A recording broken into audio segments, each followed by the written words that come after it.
The major scale is a series of notes having a specific pattern of intervals between them. An interval is simply the distance from one note to another in frequency. The smallest distance you can travel between two notes in our Western system of music is called a semitone, and there's an arrangement of semitones that make up a major scale, and actually there's an arrangement of semitones that make up a tetrachord, and a major scale is two tetrachords separated by a full tone, and a full tone is a combination of two semitones. And if you've read the material on my website, you'll know all this stuff already. So what I really want to show you is how to play the major scale, and it's I've focused a lot on blues playing, but not really on the major scale. And you can use the major scale effectively in blues playing or a lot of rock pop music, and I'll just show you a few things you can do with it and a couple of different ways to play it.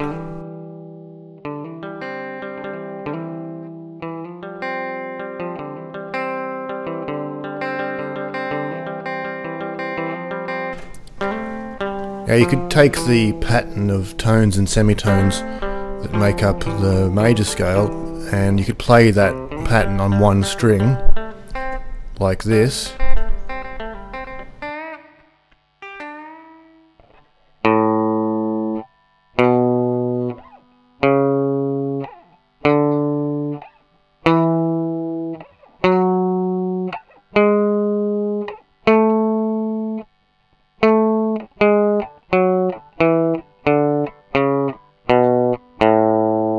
But you can see that it's not very efficient, and there's a lot of movement up and down the neck. So what would be better would be to utilise the fact that the strings go up in pitch, and you can move across the strings instead of going up and down one string, and that pattern would look like this. Now with that pattern, you play that starting at the lowest note and you go up sequentially, and for some major scales they are known as root 6 major scales, and that means that the tonic, or the naming note for the scale, is on the 6th string, and it's common to call the low E string the 6th string. And then there's also root 5 major scales. Keys actually contain scales and chords, and so the scales themselves are not actually a key, but it can be a bit confusing. But just bear in mind that a scale is part of a particular key, and a key can have more than one type of scale that is associated with it. So the key is like a bag of chords and scales. Now to play the first one I'll show you is a root 6 major scale. It's not one I use very often, but it can be handy, and it's just more complete to learn this one, and this is how to play it.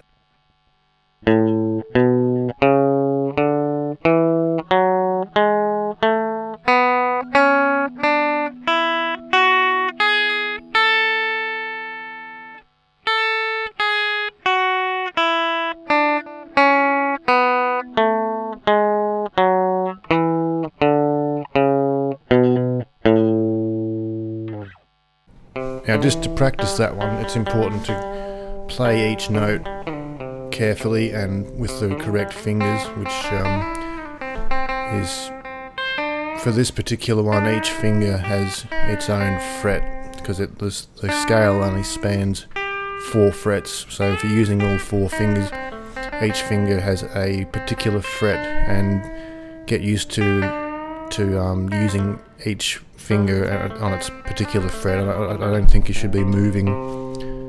You certainly can if you want, but I find it easier to use a particular finger for each particular fret, and that makes your playing more efficient. The only thing to really worry about when you're practicing your scales is to go slowly at first and make sure every note is sounding right and your technique is right, and there's no dead sounding notes, and that will be something to focus on before you start trying to play quicker. Try and get the notes, get quality first, and then you can speed it up if you need to. Now the next one is the root 5 major scale, which looks like this, and as you can see, there's a much bigger spread of notes, so there's going to be some stretching and some movement up and down the neck to play this one. But this is how to play it anyway, just an example.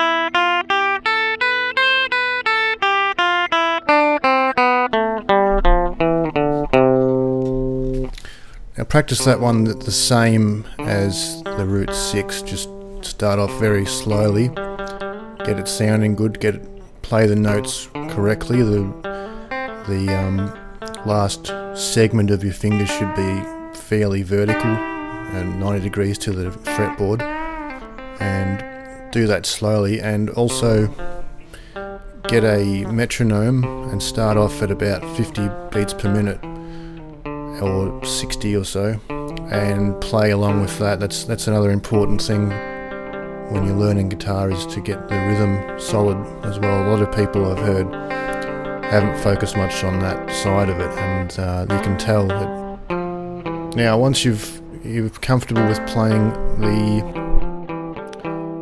both of those major scales, there's well, in particular the root 5 major scale is probably the one to use more often than not. Here's an example of some type of licks you can use with it, but I'd like you to also explore your own.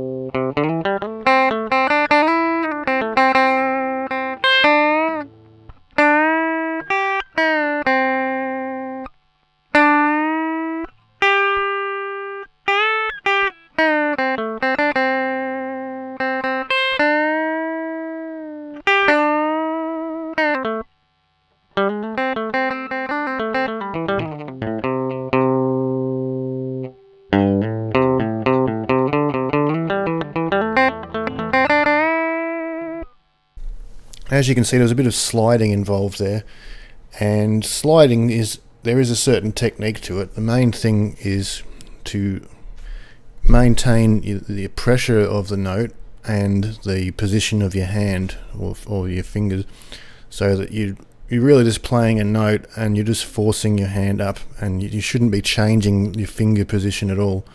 So here's what it should look like. I'll just show you some examples of me sliding up and down.